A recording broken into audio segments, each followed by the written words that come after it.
South ఇండియాలోని అతి తక్కువ ధరలకి రత్నాలను అందించే ఏకైక సంస్థ 6JVR.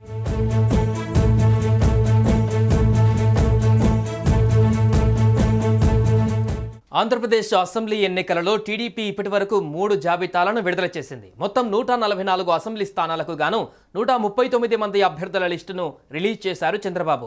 ఇంకా 5 అసెంబ్లీ నియోజకవర్గాలకు అభ్యర్థులను ప్రకటించవలసి ఉంది.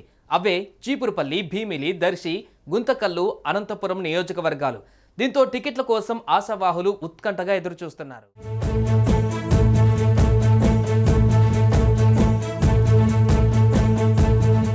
టీడీపీ అభ్యర్థుల 3వ జాబితా విడుదలైంది. 11 అసెంబ్లీ స్థానాలతో పాటు 13 ఎంపీ అభ్యర్థులను ఆ పార్టీ ప్రకటించింది. పొత్తులో భాగంగా 144 అసెంబ్లీ, 17 పార్లమెంటు స్థానాల్లో తెలుగుదేశం పోటీ చేయనుంది. ఇప్పటికే 128 అసెంబ్లీ స్థానాలకు అభ్యర్థులను ప్రకటించగా తాజాగా మరో 11 మందిని వెల్లడించింది. 5 అసెంబ్లీ, 4 ఎంపీ స్థానాలను పెండింగ్లో ఉంచింది.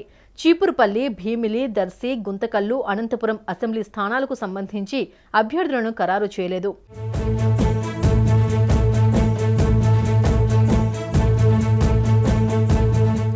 ఎచ్చెర్లలో కళా వెంకట్రావు పార్టీ సీనియర్గా ఉన్న 3వ జాబితాలో స్థానం దక్కించుకోలేకపోయారు.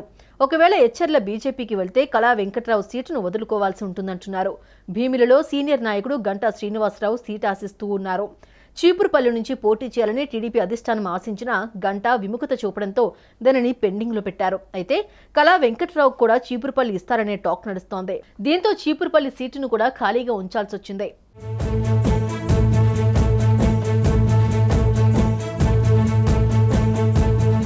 దర్శి అసెంబ్లీ టీడీపీ అభ్యర్థిపై ఆ పార్టీ అధిష్టానం తుది కసరత్తు చేపట్టింది. ప్రస్తుతం జనసేన తరపున పనిచేస్తున్న గరికపాటి వెంకట్తో పాటు టీడీపీ ఇన్ఛార్జ్ రవికుమార్, ఇటీవల పార్టీలో చేరిన బాచిన కృష్ణ చైతన్య, దివంగత గొట్టిపాటి నర్సయ్య కుమార్తె లక్ష్మి, సీనియర్ నేత సిద్ధా రాఘవరావు పేర్లు ఆ పార్టీ పరిశీలనలో ఉన్నట్లు తెలుస్తోంది. ఇక అనంతపురం జిల్లా గుంతకల్లు నియోజకవర్గ టీడీపీ అభ్యర్థిపై సస్పెన్స్ కొనసాగుతోంది.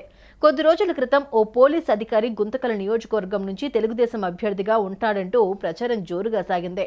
తాజాగా వైసీపీ నుంచి టీడీపీలో చేరిన గుమ్మనూరు జయరాం గుంతకల్లు నియోజకవర్గం తెలుగుదేశం పార్టీ అభ్యర్థిగా బరిలో నిలుస్తారని ప్రచారం ఊపందుకుంది. ఇక అనంతపురం అర్బన్ టికెట్ను బీసీ సామాజిక వర్గానికి ఇవ్వాలనే ఆలోచనతో దానిని పెండింగ్లో ఉంచారట.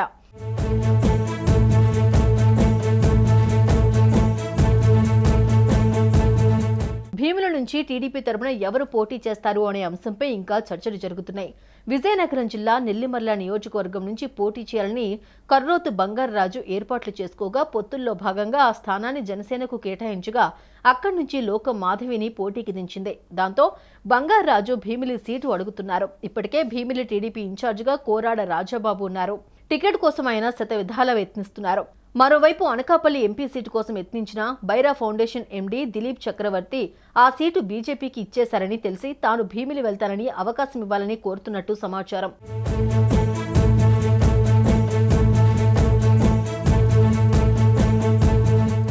సుమన్ టీవీలో మీ పర్సనల్ అండ్ బిజినెస్ ప్రమోషన్స్ కోసం కింది నెంబర్కి కాంటాక్ట్ చేయండి.